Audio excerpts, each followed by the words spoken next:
Hello friends, welcome to my YouTube channel. Exercise 3.7 से question number 3 करेंगे।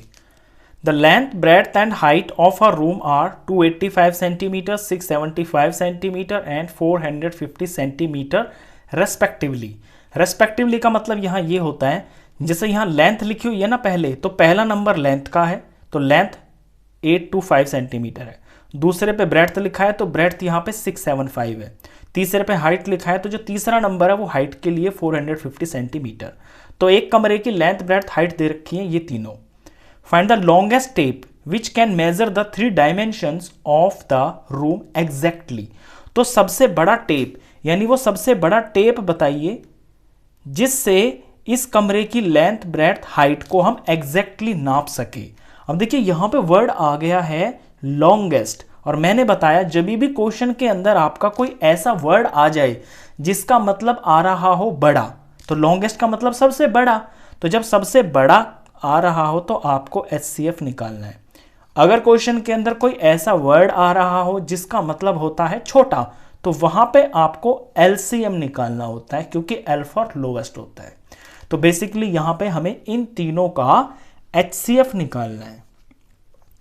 जो इनका HCF होगा वही हमारा लॉन्गेस्ट टेप होगा। टेप मतलब फीता जो होता है जिससे हम नापते हैं, वो सबसे बड़ी लेंथ का टेप होगा जिससे हम इन तीनों लेंथ्स को एग्जैक्टली नाप सकते हैं। एग्जैक्टली से मतलब ये है कि कोई कमी नहीं रहेगी। जैसे कि 25 है, अब 25 फीट है कोई, तो इसे हम 5 से पूरा डिवाइड कर सकते हैं, यानी 5 बार 5 फीट का अगर कोई फीता है तो 5 बार नापेंगे तो पूरा नप जाएगा। लेकिन अगर हमारे पास 4 फीट का कोई टेप होगा तो 4 से तो पूरा नहीं नपेगा। ये क्या होगा, 4 6 जार 4 7 जार 4 6 जार 24 हो गया और ये 1 बच गया। तो एग्जैक्टली से मतलब होता है जो पूरा पूरा नंबर पूरा आ जाए। तो हमें इसमें HCF निकालना है। HCF निकालने के लिए तीनों नंबर्स का प्राइम फैक्टराइजेशन करना पड़ेगा। तो सबसे पहले हम शुरुआत करते हैं प्राइम फैक्टर से। 825 का PF निकालना है, तो 825 के प्राइम फैक्टर्स निकालते हैं। प्राइम नंबर से इसे डिवाइड करना है, 2 से तो ये डिवाइड होगा नहीं क्योंकि पीछे 5 है। 3 के लिए चेक करें तो 8 9 10 और 5 15। 3 का रूल लग रहा है, इसमें डिजिट्स का सम 15 आ रहा है तो ये 3 से डिवाइड हो जाएगा। जब इसे 3 से डिवाइड करेंगे तो ये वैल्यू आएगी 275। अब यहाँ देखें 7 8 9 10 11 12 13 14। 14 तो नहीं आता 3 के टेबल में, तो ये 3 से डिवाइड नहीं होगा। 3 के बाद प्राइम नंबर 5 आता है, यहाँ पीछे 5 है तो ये 5 से हो जाएगा। इसे 5 से डिवाइड करेंगे तो ये आएगा 55। अब 55 5 से डिवाइड हो जाता है, ये 11 आएगा।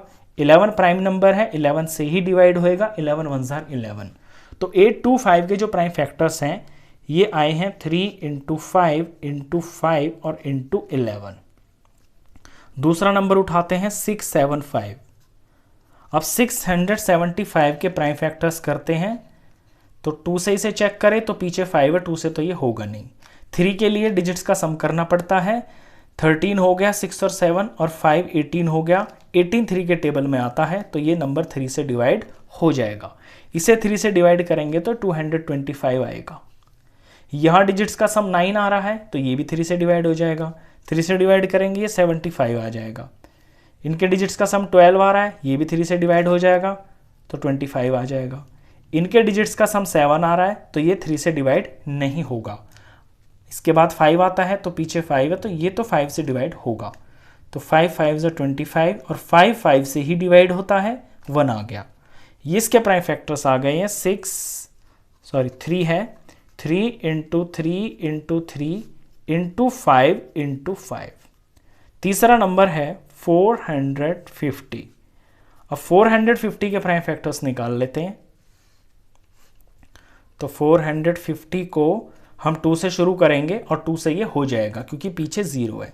इसे 2 से डिवाइड करेंगे तो ये 225 आ जाएगा। पीछे 5 आ गया तो 2 से तो होगा नहीं। 3 से देखेंगे तो डिजिट्स का सम आ रहा है 9, तो ये 3 से डिवाइड हो जाएगा। ये देखिए यहीं पे ये सारा का नंबर 225 आ गया ना, यहीं से देख के कर सकते हैं अब इसको। 225 3 से हो जाएगा, 75 आ गया। 75 3 से हो जाता है, 25 आ गया। 25 फिर 5 से डिवाइड होएगा, 5 आ गया। और 5 5 से ही डिवाइड होके 1 आ गया। तो ये इसके प्राइम फैक्टर्स हो गए हैं 2 इंटू और 3 3 5 5, 3 इंटू 3 इंटू 5 इंटू 5। अब हमें निकालना है इनका हाईएस्ट कॉमन फैक्टर। तो हाईएस्ट कॉमन फैक्टर के लिए हम ये देखेंगे कि इन तीनों नंबर्स के प्राइम फैक्टर में ऐसे कौन कौन से नंबर हैं जो तीनों में आ रहे हैं, जिनका तीनों के अंदर पेयर बन जाए। तो यहाँ पे 3 है, यहाँ पे ये 3 है और यहाँ पे ये 3 है। तो एक 3 का इनमें पेयर बन गया। तो यानी कि एक 3 इनके अंदर तीनों में ही कॉमन है। 3 से अलग मैं देखता हूँ, अब ऊपर तो 3 है नहीं, ऊपर 5 है, यहाँ भी सेकंड में भी 5 है और थर्ड में भी 5 है। तो एक 5 का भी यहाँ पे पूरा का पूरा तीनों के अंदर सेट बन गया। ये 5 का बन गया तो एक 5 भी आ गया। आगे देखता हूँ तो आगे भी मुझे एक 5 और दिखाई दे रहा है, यहाँ भी 5 है, यहाँ भी 5 है, यहाँ भी 5 है। तो एक 5 का सेट यहाँ पे बन गया, इन तीनों के अंदर कॉमन आ गया। इससे अलग अगर मैं अब देख रहा हूँ तो यहाँ पे 11 है और यहाँ ना 11, यहाँ ना 11, यानी अब तीनों में कोई भी ऐसी चीज़ नहीं है जो तीनों के अंदर सेम सेम आ रही हो और जिसका हम कॉमन निकाल सकें। तो बस इन तीनों का प्रोडक्ट कर देंगे, वही हमारा HCF होगा। तो 5 5 25, 25 3 75। तो HCF आ गया है 75 और हमारा आंसर आएगा यहाँ पे सेंटीमीटर में, और ये हम टेप की लेंथ निकाल रहे हैं। तो अपना आंसर लिख देंगे, आंसर तो लॉन्गेस्ट टेप जो हमें चाहिए वो होगी 75 सेंटीमीटर की। यानी 75 सेंटीमीटर का अगर हमारे पास फीता होगा, टेप होगा, तो हम उससे एग्जैक्टली ये भी नाप सकते हैं, ये भी नाप सकते हैं और ये भी नाप सकते हैं। प्रैक्टिकल बता दूं कैसे, देखिए 3 5 15, 15 5 75। तो 75 अगर सेंटीमीटर का हमारे पास टेप होगा तो उसको 11 बार लगाने से हम 825 लंबाई नाप लेंगे। सेकंड में देखिए 675 है, यहाँ पे पहले मैं 75 अलग निकाल लेता हूँ। 5 5 25 और 3 75। तो ये हो गया है 75 और यहाँ 3 3 9। तो 75 के टेप को जब हम 9 बार लगाएंगे ऐसे ऐसे ऐसे, तो उससे हम ये वाली लेंथ निकाल सकते हैं। 440 में से मैं 75 हटा लूँ, 5 5 25, 25 3 75। तो इससे अलग बच गया 3 2 6। तो 75 सेंटीमीटर का टेप जो है उसे जब हम 6 बार ऐसे लगाएंगे लंबा, 1 2 3 4 5 6, तो उससे 450 सेंटीमीटर की जो लंबाई है वो नापी जा सकती है। तो ये मैंने प्रैक्टिकल भी आपको बता दिया। थर्ड क्वेश्चन था, क्वेश्चन खत्म। नेक्स्ट क्वेश्चंस के लिए मिलते हैं नेक्स्ट वीडियो में, तब तक के लिए गुड बाय।